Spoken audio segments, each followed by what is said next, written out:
आज का जो हमारा टॉपिक है वो है मेथड चेनिंग। मेथड चेनिंग से पहले आपको मेथड्स के बारे में नॉलेज होना ज़रूरी है। यदि आपको नहीं मालूम क्लास के मेथड कैसे बनाते हैं तो ऊपर आई बटन का लिंक है, उस पर आप उसमें आपको लिंक्स मिलेंगे जो हमने पहले एग्जिस्टिंग इनसे रिलेटेड वीडियोस हैं उनके, तो आप उनको जाकर उनको पढ़ सकते हो। चलो हम स्टार्ट करते हैं मेथड चेनिंग।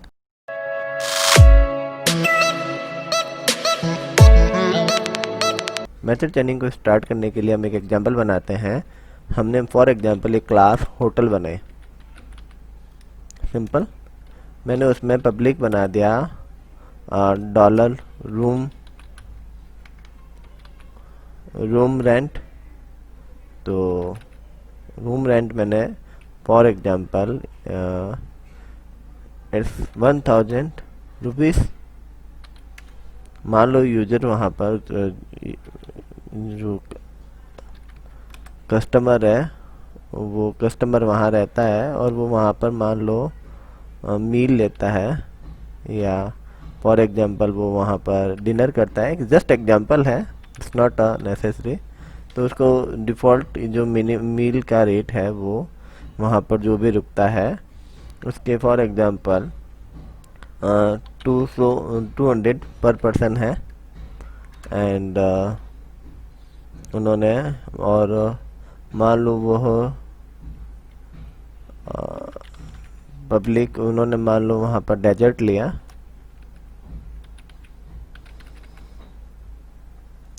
डेजर्ट लेता है तो एक डेजर्ट लेता है तो एक मान लो 50 रुपये पर डेजर्ट के है, जस्ट एग्जांपल।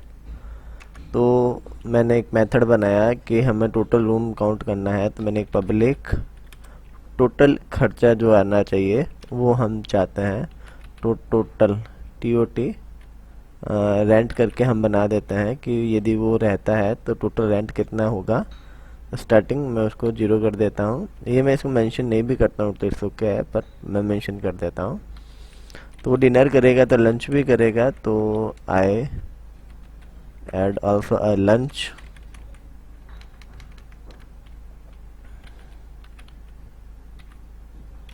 तो वो लंच करेगा, डिनर करेगा और डेजर्ट लेगा और टोटल रेंट में कैलकुलेट करना है। तो वो हमने कह दिया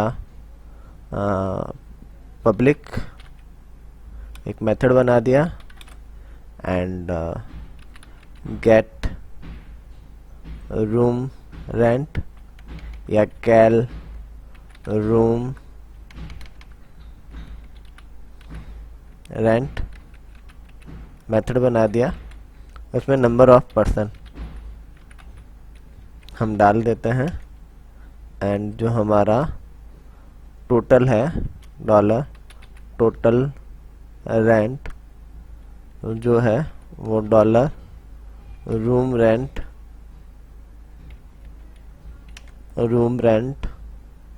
मल्टीप्लाई। अब डॉलर रूम रेंट प्रॉपर्टी है तो दिस का room rent multiply dollar room rent. Okay, it's not dollar room rent, it's person. हमने पर्सन से उसको कैलकुलेट कर दिया। Okay, and I this is also property and again I return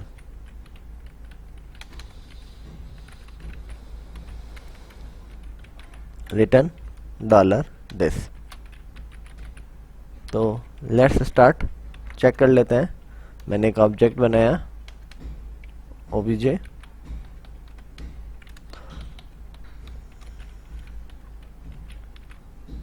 उसमें हमने लिख दिया new again hotel.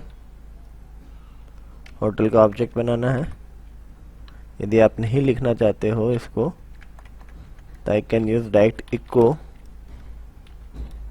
And this returning an object.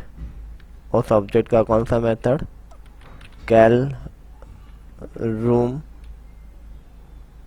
Rent. उस मेथड के अंदर मैंने कह दिया 2% के अकॉर्डिंग कितना रूम का किराया आएगा, मतलब 2 रूम के अकॉर्डिंग। तो it's not person, it's room. Again it's room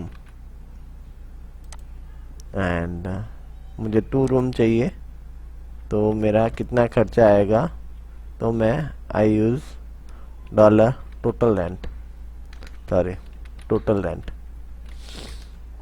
तो this is simple chaining and if I echo and out, oops, line number 9 number line I use, मुझे रूम यहाँ लिखना था and it's again room rent ही है ये तो, okay. And again line number 9 it's again is a variable, आज बहुत सारी गलतियाँ हो रही है।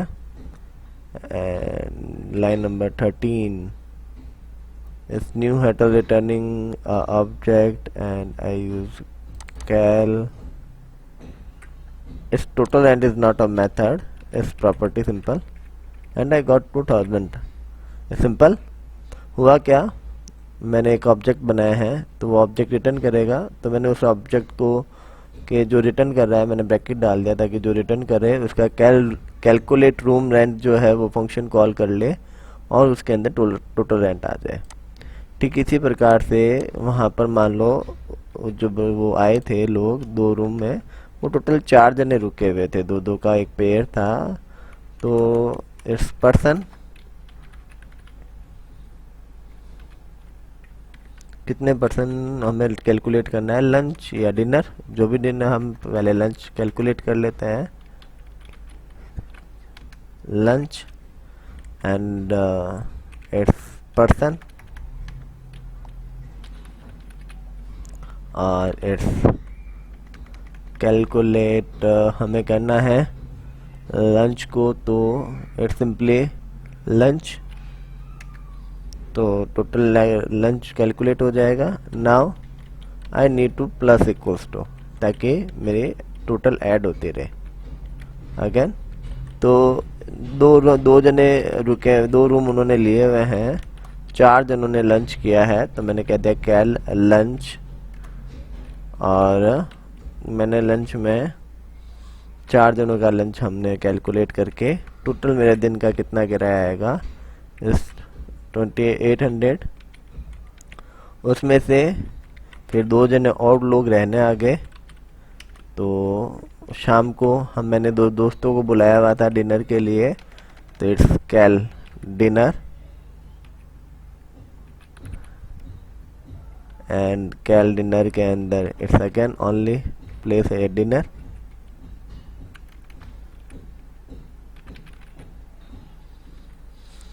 डिनर उन्होंने कैलकुलेट करना चाहा, तो लंच किया था उन्होंने, फिर उन्होंने डिनर किया था 6 लोगों ने, तो 6 लोगों ने डिनर किया था, तो इट्स 6 पर्सन ने डिनर किया।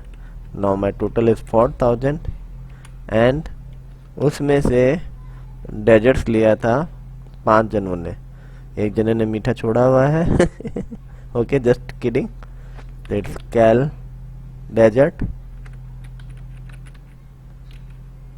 कितने लोगों के लिए, 5 जनों के लिए, तो I again calculate this and paste it and its calculate dessert and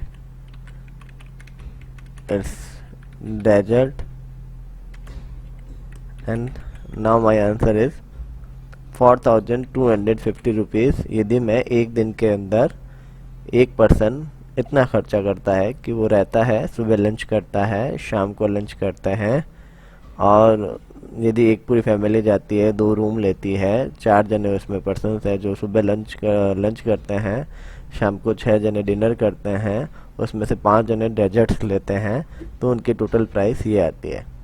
it's awesome, it's simply चेनिंग system.